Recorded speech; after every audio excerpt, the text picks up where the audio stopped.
What's up and good morning, War Report family. You got Ike Jones. We are back with another morning drop today. As usual on a Tuesday, we are reacting to comments we heard from Coach Hugh leading up to the Iron Bowl in his Monday presser. And we got to get in here and talk about it. Y'all know how we do right here, War Report style. Let's drop it on them.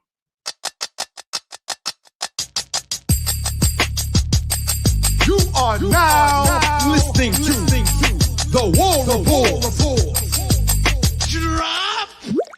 Morning drop. It is Tuesday, November 21st. Hopefully everybody's week is off to a good start. Ike Jones in here rolling solo this morning, talking a little bit more Auburn football. We got Auburn basketball tonight, so hopefully we'll get a chance to speak later this evening about that. But today's conversation is about the press conference leading into the first Iron Bowl under Coach Hugh. Before we get into the conversation, you guys need to be doing as necessary stuff. That's sharing the video out there with someone on social media, via email, via text message, whatever way you want to be able to send this message to somebody and say, get in here. The War Report is talking about Auburn football. Do that for us right now. Like the video, go ahead and give us that thumbs up right now while you're watching, whether that it's live stream or later on you're watching this rewatch later on demand. Go ahead and give us a thumbs up. Subscribe to the channel if you haven't already. We definitely appreciate that. It costs absolutely nothing to click those two things. If you're listening right now via pod a day later, then go ahead and share that pod with somebody. Give us a 5-star review out on whatever podcast platform you're listening to. That was terrible. It's live, man. Stuff happens. But yeah, listening to wherever you are, man, we appreciate it very much. Let's get into the conversation before I choke. Hopefully Auburn doesn't do that this weekend. But yeah, so let's get into the conversation about what Coach Hugh had to say yesterday during his press conference. Nothing too crazy happened during the press conference. He did get in and talk about the effort, of course, from the previous game. Everybody wanted to know that New Mexico State didn't feel as if it was a good effort brought forth. And he apologized, right? Like he did what coaches need to do in situations like that. He gave his apologies to the fan base, and he said he repeatedly has apologized for the effort that he thought that he and the coaching staff were responsible for. With the players not performing up to the standard of what fans expect, particularly in those scenarios from Auburn football. So definitely applaud Coach Freeze for stepping in there and taking that accountability as people had expected and wanted to hear him do. Of course, you're never really going to be satisfied when you have an outcome like that for a game that everyone thought that you would win. There's not really a lot of excuses that people are going to want to listen to and say to themselves, oh, okay, I feel better now because Coach Freeze took accountability, which is kind of why I am like neither here nor there on hearing accountability or excuses or explanation. There's not really an explanation that you can give that's going to make people feel better about the outcome. That, okay, well, they didn't have a good week of practice. Now I feel better. All right, well, he saw this coming because he had a conversation with his wife the day of the game and he felt nervous. No, I feel better about the law, right? So I don't really know what people wanted to hear that would make them feel better about what happened during that game. So like a lot of the reactions to what was said or wasn't said seem a little bit overblown because I don't know that there is a thing that he could say that would make people then all of a sudden be like, I love the way that this coach has handled this afterwards in the aftermath. Everything you say is going to be scrutinized in some sort of way because the outcome has already happened and the outcome is unacceptable. So the excuses post the outcome are just that. But however, pause, comma, all of those things. He did get up and he addressed the media in the appropriate way that a head coach needed to. Didn't get up and try to give a bunch of excuses. He just talked about what happened. But then moving forward and looking forward, he did address things that he hoped to be able to see from his team coming up this week. And we'll get into some of those. One of the things I think that I found interesting about it is, Coach Freeze has coached in big rivalry games before, right? He was a part of the Egg Bowl as the coach of Ole Miss. But he talked about kind of the week leading up to it and how Tuesday really was going to tell him, which is today, if you're listening to this on today, would be a practice that would kind of set the tone for the entirety of the week. And he'd know kind of how people approach Tuesday, whether or not they were in a good headspace and ready for the game coming up that Saturday. And he talked about the necessity for not getting too hyped up, right? Like you want to feel like the team is bringing energy and you want to feel like people are being uh, taking it seriously and really having a good physical practice, but not being so hyped up that you kind of you get yourself worked up into this frenzy too early in the week and you don't have anything left on game day. So talk a little bit, or we'll hear a little bit of Coach Freeze's comments on not getting overamped going into the week and having something to leave out there on the field Saturday. Yeah, I hadn't given that a lot of thought because I'm so ticked off at the way we played. I think the biggest temptation you have right now is trying to make sure you don't overdo the game plan, and try to do too much because of you think you've got to do this, and this to have a chance to win against one of the elite teams in the country. But so I think you got to guard against that for sure. I don't the over amped up I haven't sensed because most everybody I've seen it's like they're in a fog from what happened Saturday, and we've got to snap out of that fast. And so I need to see a little amped up come practice today and tomorrow. So Coach Free saying he doesn't know whether or not the team has gotten into a worked up frenzy. At that point, hadn't had an opportunity to see them. But I think what was interesting is he's like, I want to see some passion because I want to see them get past whatever that was this weekend. Right. Let's just flush it and move on and get out of this daze, out of this fog that he's seeing from people walking around the facility. And I think a lot of Auburn fans have expressed kind of a similar feeling of like, man, I don't really know what to think or feel right now. I'm just kind of like, did this happen? Was this real? And it's probably very real for a lot of people walking around that facility feeling in that same way, but wanting to make sure. I think what was interesting about the clip we just heard is the the thought process around how do you prepare for this and not wanting to just do too much, right? Like again, not wanting to go out there and put too much into the game plan, or we're going to put a bunch of trick plays in there, or we're going to don't overthink it, right? It's still football. You still got to go out there and do normal things. It's a very big game, but you're preparing for it like it's any other football game. You just need to have a focus that is going to meet the moment. So I think it's a unique challenge for Coach Freeze in this scenario because no disrespect to the Egg Bowl, I think it's a really wonderful rivalry, and I think that it's a hotly contested rivalry. I don't want to undermine what the Egg Bowl is, but there are very few times where the ramifications for the winner of the Egg Bowl play into national situations, right? And that now the Iron Bowl is not going to be that this year. Um, you know, Auburn could play spoiler here and ruin the chances for Alabama, the outside shot that they have for getting into the college football playoff. So there are some ramifications more so for the Tide than there are the Tigers. But it's not often that the Egg Bowl has those kind of stakes involved. Again, no disrespect to the Egg Bowl. This is, and I've stated this multiple times, the best college football rivalry that exists. The only one, in my opinion, that comes close is Michigan versus Ohio State because of the same reasons, because of what the implications are for the outcome of that game as it pertains to national stakes. So it's a big stage, and it's going to be probably the biggest game that he's ever coached in. And to go out here after such a colossal letdown in the previous game, how do you get your staff, which again, a lot of the fog and the whatever that's happening, there's probably a lot of staff that are in that same place. How do you get your staff refocused and not feeling like they need to do too much to overcompensate for what just happened, but go out here with a laser focus and make this game happen? And how do you get the players to not sulk and say, listen, we had so much in front of us. The 8-win season was on the table had we handled business this weekend, whatever the reasonings are. That people may not be locked in and ready to go?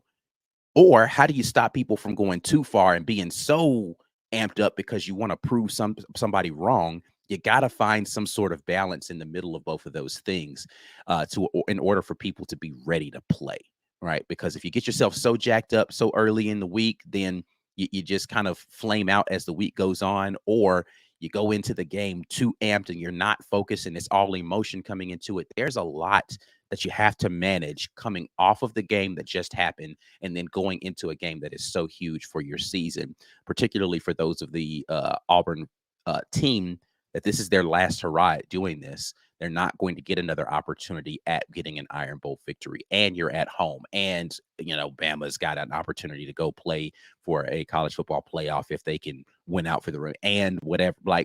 And again, you're coming off of this game that you just had versus New Mexico State. There's a lot of emotion that is going to you're going to have to figure out the right way to not be so let down about what happened or not be so ready to atone for what happened that you're not in the right mental state to handle this game this week. And it's a tough task for Coach Hugh Freeze. And again, what I think is going to be the biggest game he's coached in his coaching career so far. So looking forward to seeing how he and his staff figure this out. I mean, when you think about it, this is one of the main reasons why you are glad there's a Cadillac on your coaching staff. Why Zach Etheridge matters on your coaching staff, right? A Coach Crime who's coached in this game before, right? Like you have people who've been through these battles before and can give some perspective to it, along with some players who've been around for long enough. He talked about bringing in some former players that have been through this to kind of give some perspective and allow people to kind of understand what it is that they're about to be walking into. And I think it's going to be necessary for a lot of them to have that perspective, to find a way to be grounded in this, but get amped up. I was talking to somebody about this recently. It's going to be a unique challenge, and we'll dive into this probably a little bit more tomorrow and Wednesday. It's going to be a unique challenge for some of these players because not only will this be their first opportunity to play in this game, a game this big, right? Like Peyton Thorne's played in Michigan versus Michigan State. That's not even the biggest rivalry in his conference, right? Like it's the biggest Michigan State rivalry, but it's not the biggest rivalry in this conference, right? So he's played in big games, but he's never played in this. And he doesn't have the perspective or the hatred for the team across the field to be able to kind of embrace that. He's got to find that somewhere. And that's going to be the case for the vast majority of these players who are transfers and first year starters that didn't grow up in the state of Alabama. They hear it. They've heard about how contentious this, they've never lived through it before. So finding a way for them to understand what this means and play and embrace the passion of the fan base is going to be a difficult task for this staff, who a lot of them have never coached in it before either. So that's number one. The second thing that I wanted to talk about is what Coach Freeze did talk about, is the people who embody this passion, and that's the fan base, and wanting them to show up. Particularly, I thought it was interesting that he talked about how, listen, this fan base has endured a lot of things throughout the years, and they know how to bounce back, and they have shown up consistently throughout this season.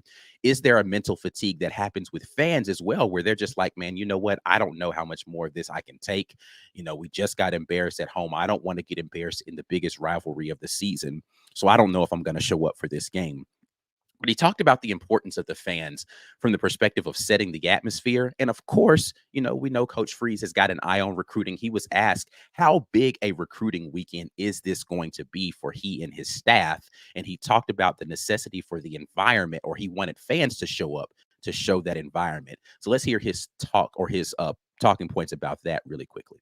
Yeah, that's it. We expect to have a plethora of great players here, and it will be our opportunity to present to them one last time before the season ends how great the atmosphere is at Auburn, how great our fans are, how great this atmosphere, this family, the Auburn family is to be a part of, and hopefully we can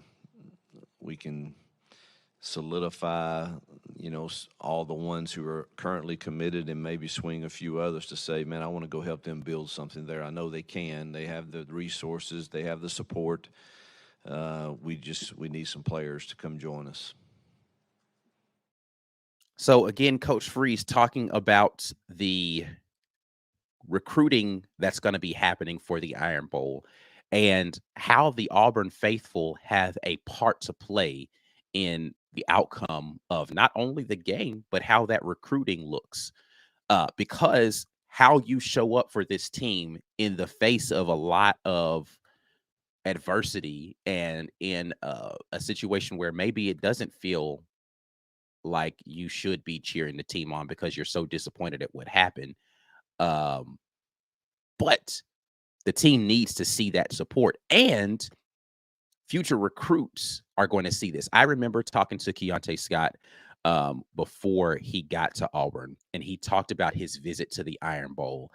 And this was, a team that didn't have a ton to play for year one under Coach Harsin. And the Iron Bowl was still a crazy environment. He talked about how that environment made him say, I've got to come play here because this fan base is passionate. And Coach Freeze, he said it himself, is counting on that passionate fan base to show up for this game. And it's going to pay dividends, again, not only for the players on the field feeling that support, but also for the recruits that are going to be in the building, seeing that this is a fan base that is unrelenting. And if you show up and play, they're going to be able to cheer for you even more. So he's like, listen, man, we need to get some more players in this building. And there's going to be a lot of high caliber folks that want to see what this environment looks and feels like. And he's going to try to utilize that as a recruiting pitch to get those guys to sign with Auburn coming up here this season. And, he's going to have some for 25 and the 26 cycle there as well. So he's given another pitch for the fan base to show up and talking about how we've got the resources to make it happen. A portion of that resources is the energy that comes from Jordan-Hare Stadium. So fans got to show up, man. And, listen, I agree with him. Fans have a portion to play in this. You're not going to necessarily be the reason why a team wins or loses, but you can definitely give a little bit more juice to those players out there on the field, court, whatever it is. The environment matters. We take pride in the environment that Jordan-Hare provides, and a portion of that environment has to do with the rabid nature of this fan base, and they need to show up this weekend to make that happen for the team and for the future of the program. All right, enough of me sitting here talking. I know y'all didn't come here to hear me talk. You came here for you guys to express your thoughts, and I definitely want to give a quick shout out to the sponsor of today's morning drop, and that is Manscaped. They are back and giving us a little bit more to talk about here. I appreciate Manscaped for continuing to give me great things to talk about, man. AI is cool, but I think this might be the biggest technological advancement the world has ever seen. It's not a bird, it's not a plane, it's the ball trimmer sent from space. Gentlemen, our friends over at Manscaped have been working night and day to bring you the below the waist grooming experience like none other with their brand new Lawnmower 5.0 Ultra. We're talking about next generation trimmer with interchangeable blade heads for whatever shave your mind can imagine. Upgrade your grooming game to the Ultra Sphere this year by going to manscaped.com for 20% off plus free shipping when you use code REPORT. High tech for low prices at Manscaped. Again, get 20% off plus free shipping when you use code REPORT at manscaped.com. And I can promise you, you'll never have seen a ball trimmer that looks like a spaceship, but you can get yours today from the folks at Manscaped. Let's get over into the comment section and see what you guys are talking about this morning. I appreciate everybody for dropping in with me. Go ahead and like the video. Some of y'all be forgetting to do that before y'all get out of here. I'm going to get the conversation started off with Miller House, who says, real fans stick together and don't let the school see us down for too long. We're still War Damn Eagle. Indeed. Listen, here's one thing I will say. I understand any fan who feels disappointed and is not necessarily in the right headspace right now about the team, all that sort of thing. So I don't want to say someone's not a real fan because they have real emotions that aren't necessarily the most positive about the team right now, but it's based upon what they saw. So again, I don't want to label someone as a fake fan, but I will say that I hope that as the week progresses, people just kind of get over it and they get into the spirit of whatever they need to help support this team, because those young men deserve it despite what the outcome was this past weekend. So hopefully everyone who is intending to show up still does show up. And when they come, they are going to give all the support they can for the young men that are out there making it happen for this team. And, listen, hope for a good outcome. So we will see what happens out here this Saturday. Ant Robinson jumps in and says, we have to realize that David slayed Goliath. So why can't a G5 beat a P5? It happens every year. It was just our turn. Definitely happens often. And here preaching his sermon today about David and Goliath. I don't know that we qualify as Goliath in this scenario. We haven't been looking like a giant. The status of our program may be David versus Goliath in P5 versus G5. But we've got to start to take some hard looks in the mirror about the status of where the Auburn program is and say, hey, maybe we're just the other guys out here fighting right now. And this was David facing some regular old Philistine. Right. And maybe we aren't Goliath right now, and we need to get back to that. And this was hopefully a wake up call for everybody to realize that we need to get back into that place where we are truly the Goliaths out here on the field, and but not the Goliaths that are able to be slain, just the giants that are out here handling business. So hopefully we get back into that place. Let's see. Professor Vader says, I'm going to dress up as Vader and force choke players. I find your lack of faith in Auburn disturbing. I like it. I'm not mad at that. Stormtrooper uniforms, maybe. You know what I'm saying? Maybe we can get into that. So I don't know. We'll see what happens this weekend. I'm definitely a fan of the cosplay situation right here. So I'm for it. Miller House jumps back in and says the fan base got to lift each other up too. We're going to get through this. I am with you on that one. We definitely need to have each other's back. Listen, man, talk to somebody. Get you an Auburn friend who you can share your pain with if you're in that space right now. Let's see. Wheezy Banks jumps in and says, shouldn't have to motivate nobody. Put your pads on and go out and win a football game. Those are grown young men, but the coaching staffs have to get these young men ready. This is what Simp was talking about. He's like, man, it's the Iron Bowl, man. I don't really know. Ain't too many speeches needed for this week. Just go out there and handle business, man. This is a big game. You got to go out there and play like it matters. If you need motivation for a big game, then that says something about kind of you internally about either you're not a person who's able to be accurately motivated by the necessary challenges that pop in your face, or you just don't care, right? Like if this game doesn't get you juiced up, ready to play, then you might have tipped into this place where I don't really even care anymore, right? And so I hope that we haven't gotten to a place of apathy within certain players in the locker room based upon the disappointing outcome of the season for either them personally or for whatever has happened for the season and what they thought was going to be the outcome of it. So we will see what happens with all of these young men as we get into this week. Looking forward to hearing reports out of the locker room because, there's a lot of heads that were hanging low after the game on Saturday, rightfully so. But again, you got to get past it. Remember it enough for it to motivate you, but flush it and keep it moving, right? Like it needs to be something that you flush, but you still smell the stench of it. If you feel me on my metaphor, right? Like you flush it so you don't have to see it no more, but just the smell, you can still smell it. So it reminds you of what just happened out there. You understand? But hopefully we get the young men out there ready to do that sort of thing.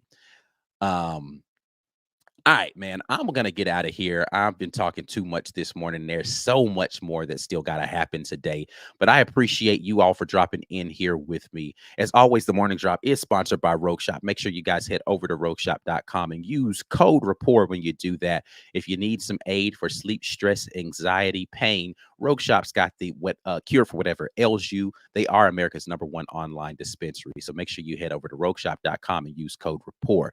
We'll be right back at you guys tomorrow morning talking about how Auburn can get some favorable matchups in this game. So make sure you are back for the Morning Drop tomorrow. Before you get out of here, like the video, subscribe to the channel, share the content with somebody, whether that's the video or the podcast. Make sure somebody else gets this good War Report content from you all. We'll be back tonight talking a little bit more basketball as Auburn heads into their next matchup out there on the hardwood. Until the next time, and as always, War Eagle.